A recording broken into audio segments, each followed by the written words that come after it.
From the studios of WPGX, Fox 28, it's NewsView with Don Arias.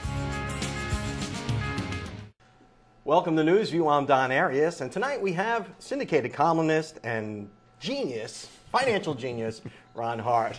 Genius with a capital J. Exactly my point. Welcome back to NewsView. Good to be back. Good to have you. So, 2012, what do you make of this whole crazy year? It was a crazy year. I mean, you had the Benghazi situation where they blamed everything on a YouTube video. Hillary Clinton had a concussion, couldn't remember things. It was very nostalgic to see Clinton's denying things again. That was nice. It's like a stroll down memory lane with really those pleasant. two. I felt pretty like the 90s again. Everything was great.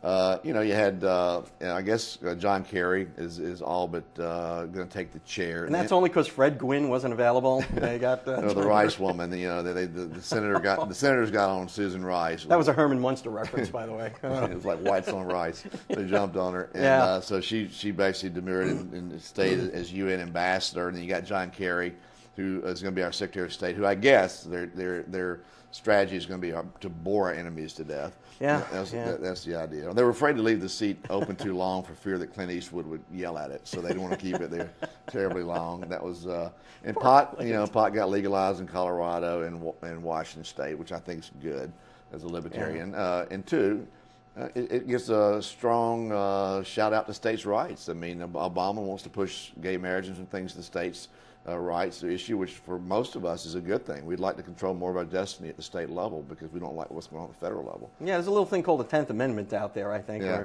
troublesome little thing for Obama, and he uses it only when he needs it, when he pushes tough issues down there like that. Yeah. So that'll be a big issue. What else happened? And Kim Jong-un. You know, the little tiny little Kim. Oh, I'm sorry, I thought you sneezed.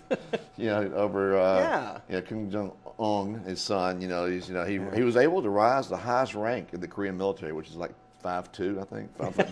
So amazing, catapulted to the and his dad. What a meteoric rise. And there's nothing to do with nepotism or whatever like that. He got married, I think, to Kim Kardashian, something like that. I don't know. He married some woman, and he's running that. And he also tried to develop a missile, intercontinental. They did these little Soviet-style parades. I heard their little missile couldn't get it up for some reason. They couldn't get it up. But they parade these missiles, and they end up being like cardboard cutouts, like fake missiles. So they say they're going to build a nuclear bomb. I say we don't do anything. I think this is a problem that will take care of itself. Like the Roadrunner. Acme nuclear bombs. That's what we'll do here. Okay, can't feed our people, and we can't do this. We're going to make a nuclear bomb. So I think we just leave these people, this sideshow alone, and let that go. His dad died, as you know. Sure. But the North Korean media said he didn't die. Kim Jong-il. Was ill and died. Basically died. And there's always something in a name, isn't there? That's always something. All the Kim Jong. But he really didn't die per the North Korean media. He just is in a sleeping contest and is winning it. Naturally. So he is the best. Yeah, he is absolutely the gloriously. They did find a unicorn, they say, in North Korea, and the first time Kim Jong-il played golf, he shot 55 on 18 holes. So he's the first time he ever played golf, so he shot 55. I mean, this is delusional. That's great. It's almost. I love it because it's just fun to make fun of. Yeah, it is fun to make fun of. If it weren't so tragic, it would be. 40 million people starving. It's not pretty. And the government, and that's really the if you extrapolate communism, socialism, the direction this country is going, that's where our country goes. I mean, you look at any country where you have central planning, central government, no entrepreneurs, not many rights vested in the people, and a very strong leader. That's what you end up with, be it Cuba, Venezuela, wherever. That's a horrible thought. Yeah. And on that twisted note, let's run off to a break okay. and try and brighten things up on the other side. Happy days. Yeah, thanks a lot, Ron. You're watching NewsView. I'm Don Arias, and I'm talking with Ron Hart. You're watching NewsView with Don Arias. Welcome back to NewsView. I'm talking with Ron Hart. Well, 2012, there's so many things to cover. I mean, there's so many crazy things that went on in 2012, and one of them that I had read about, the most important news story of 2012 in Florida, was the Trayvon Martin story. And you have to play out, I guess, but I think for the most part, media overreacted to it. It became a rallying cry for injustice in America. But I mean, he had marijuana in his system. The guy was, I'm not calling him a thug, but he certainly was not an Eagle Scout at all. He was a troubled kid, I suppose. Right. Not that anybody deserves to be gunned down in the street, but not that he was either. Yeah. I mean, there's a lot of question of fact here as to what really happened. And George Zimmerman is not exactly a Rhodes Scholar or a rocket scientist either. Yeah, it's a clash of two very seedy characters in a situation that Obama, including himself, weighed in on it. See, if I had a son, it would look like Trayvon's. The point being, this president who's very divisive, who's done nothing to pull the country together. He was in a great position. Yeah, he so loved the country, he gave up his only begotten son, Trayvon Martin, who would look just like him. Exactly. Very Christ-like of him. Well, same thing with the Harvard Skip Gates in the controversy of the Cambridge police. He always sides with his side on this thing. And it doesn't help the country when you do that. Yeah, Dr. Henry Gates, if people don't remember the particular case, he was locked out of his house and he broke into his own home and he got a call, a neighbor called, and a police officer apprehended him in his own living room, and he got all indignant, and they wound up arresting him. Sure and then the president comes out and says the policeman acted stupidly. Right, without having the facts. Same thing he did in the Trayvon Martin situation. The knee-jerk. Yes, a knee-jerk reaction, immediately side on one situation when you have some very murky, at best, facts that night. I don't know where it comes out with the Zimmerman situation. He maybe was an overzealous, mall cop type guy who's trying to protect his neighborhood. Sure. Maybe. Clearly there was a scuffle. I don't think the guy had a vendetta to actually go after this kid. They fought over an issue. Yeah. He was in the neighborhood where he really shouldn't have been. So, I mean, I don't know where it stands. I do know people's reaction to it. And really, people's reaction to it is probably more important than the facts. And it's very telling how Obama reacted both. And not just people's reaction to it, the media reaction to the whole thing. Because, George Zimmerman, who was, was he Honduran or something like that? He was from Central or South America heritage. They tried to portray him as a white Hispanic. Right. And so they kind of invented a new racial group just to kind of fit the narrative. Fit the narrative they want to do. Yeah. And that's what the media does all day. I mean, they have their narrative on guns, on race, and they want to fit the narrative, and everything they do has to fit in those pigeonholes. I sit in these production meetings, I do a lot of CNN, and see these producers, and they're completely blind to obvious facts on gun. They would never report a gun story about an 80-year-old grandmother who shot an intruder and saved her life. They will never report that story. All that happens daily all across this country. They only want to report the heinous crimes that are committed by guns. And truth is, the country's safer than it's ever been. Surgery centers are better at dealing with gunshot wounds than they've ever been. That's a tribute to the free market system and medicine, as we knew medicine until now. And so the real facts and the real truth in America are in really the industrious nature of the individual and capitalism and what it produces. And in the case of less gunshot deaths, it's because the surgery techniques are a lot better. Yeah. So It including. still doesn't help, though. I mean, if somebody gets shot, Yeah. so what if you can fix it? You'd rather not get shot in the first place, wouldn't you think? Yeah, of all the people that get shot in Chicago every day, I mean, and yet the Trayvon Martin situation, because it fits their narrative. That's their story. That's true. They want to do. They want to take narrow stories which aren't representative of what's actually going on in the country. And they tried to spin it into a white on black thing, It like wasn't. a racial thing, when it really wasn't. And that's why I didn't say he was Hispanic, because he's at least half Hispanic. I think, maybe half Jewish, I heard as well. I don't know what his racial, it didn't really matter, but they try to make it that way. He was just a overzealous neighborhood watchman who had some break-ins in the neighborhood. This kid comes through in a hoodie. He had marijuana in his system. I mean, I don't know who said what it was. Yeah, tragic. we may never know. But either way, it's tragic. But I think the jump to conclusions and say, this Trayvon was a victim here, I think is way beyond the pale. Yeah, I think so too. With facts unknown. You've got to know the facts before you jump into stuff like that. Right. So, do you think that it's kind of beneath the presidency to weigh in on something like that?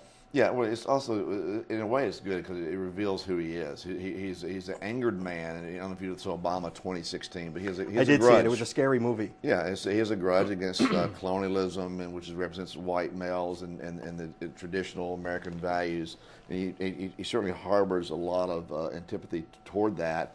And every, sending Winston Churchill's bus back as a first order of business when he came to the White House, who represented colonialism in Kenya, where his father's from, et cetera. So, he's like the Manchurian candidate. He's very good at what he does. He's likable enough in the media, blocks and tackles for him in a big way. But he's fundamentally flawed in his philosophy, and it's not the philosophy of what made this country great.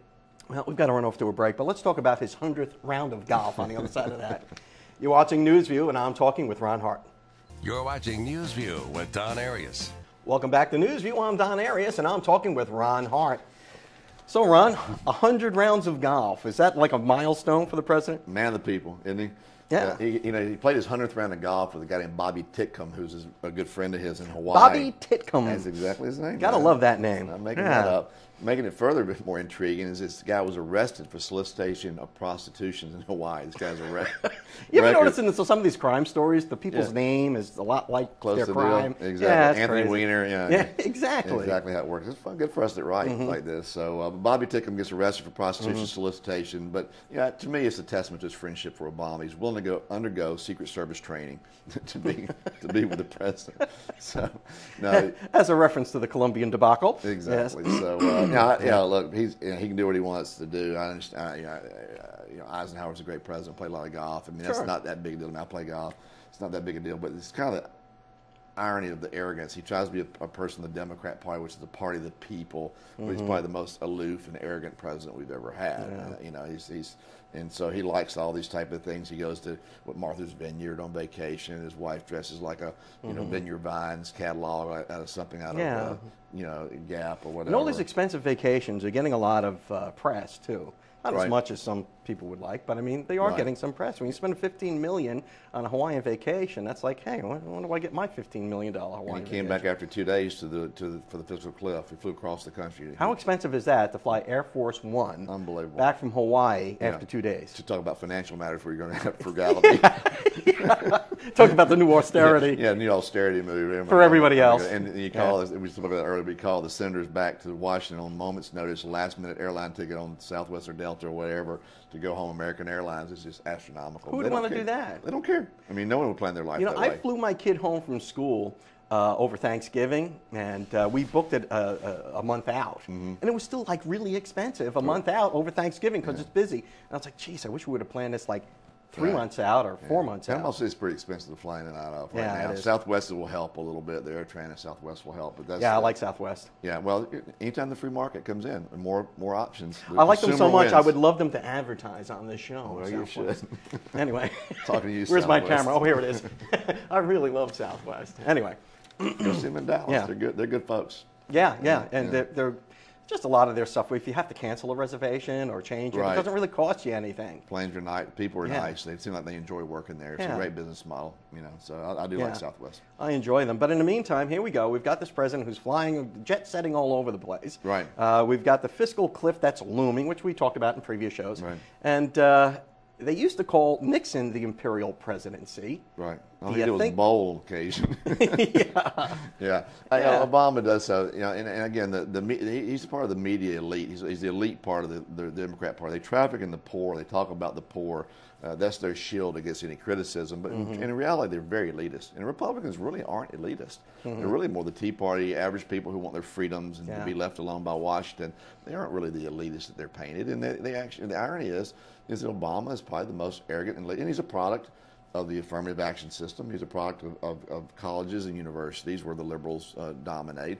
He's a product of the media. They're his personification in the media, and they protect him as such. Are we like living through the final days of the Republic? What do you think this will turn around? No, I don't think so, because you look at France and Europe that went very socialist 20, 30, 50 years ago. We probably got a little while to go on our legs of what we've built in this country. It won't be pretty. It's a very selfish endeavor, the fact that 51% of the people can vote to take money from 49. It's a very selfish thing. Hopefully, the reason will prevail. I mean, Europe, it's taken Europe And that's a a long, reference to the long popular time. vote last time out. 51% of the people of the United States, voters, Right. voted Obama back into office. Because he would give them something. And he triangulated that very well. He knew exactly where his numbers were, what he could. He knew that envy works. Envy is not only one of the 10 Commandments; it's one of the 7 deadly sins. And he trafficked in envy. He set half the country against the other half of the country.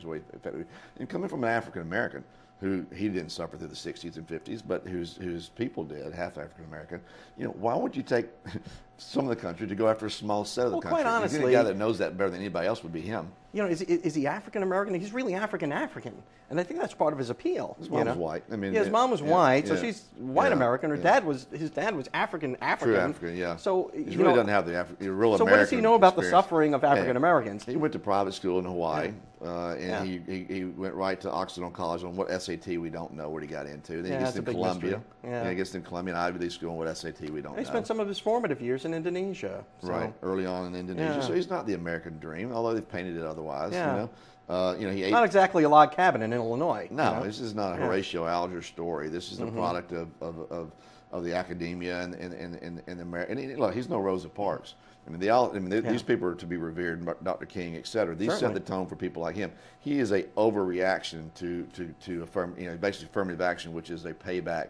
So for for the spot that he took at Columbia, there was a white kid in a trailer park in North Florida who made a higher SAT score and maybe had better grades in school who didn't get that spot. Yeah. So it is a zero-sum game. I mean, well, let me ask you this: do you think that the media would have had the slobbering love affair if it were a Herman Cain that was going to be the first? It's ideology. It's really not race. That's the biggest misconception.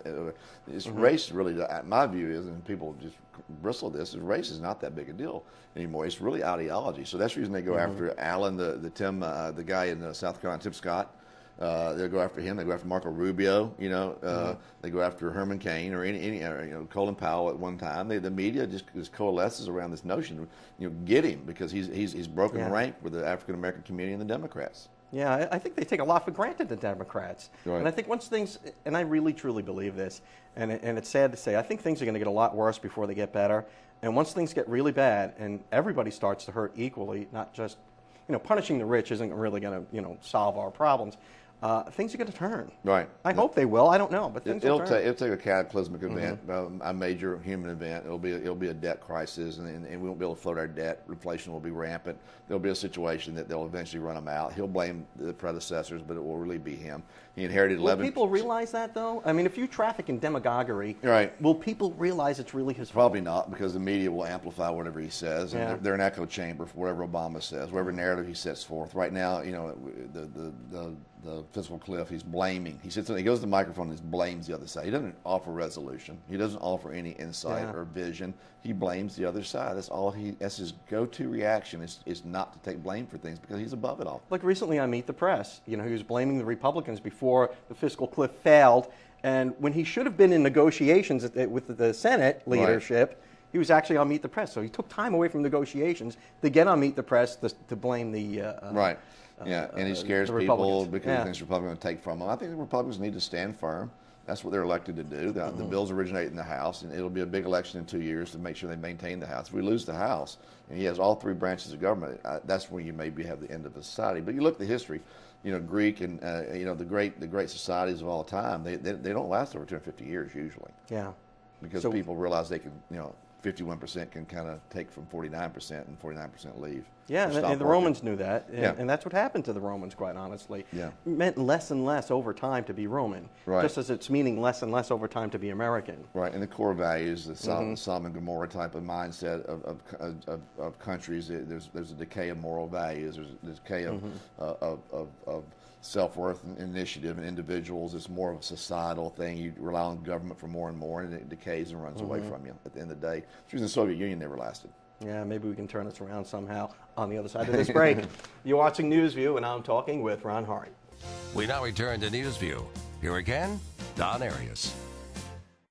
Welcome back to NewsView. I'm Don Arias, and I'm talking with Ron Hart about marriage. No, actually, we were talking about all kinds of other stuff.